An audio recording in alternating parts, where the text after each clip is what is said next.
তাহলে আমরা দেখছি ডাকসু নির্বাচনের পরে যে ডাকসুর মাদকের আড্ডা ছিল, যে ডাকসু বেশ্যাখানা ছিল, সেটা ইসলামী ছাত্র শিবির পরিবর্তন করতে সক্ষম হয়েছে।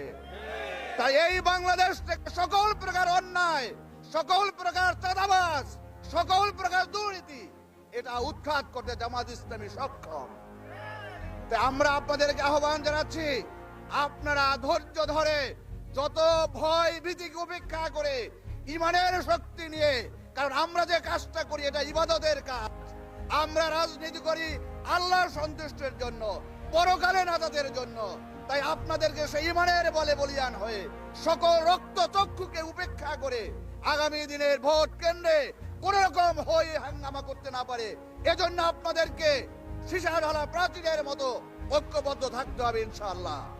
তাই আপনাদেরকে আমি উদাত্ত আহ্বান জানাচ্ছি, আপনারা বাংলাদেশের গুরুত্বপূর্ণ বিশ্ববিদ্যালয়গুলো যে পরিবর্তন দেখেছেন, যে ছাত্ররা ছাত্রীরা তারা ছাত্র শিবিরের পক্ষে ভোট দিয়েছে, তাদের বাবা মারা তো এই গ্রামেরই নাকি?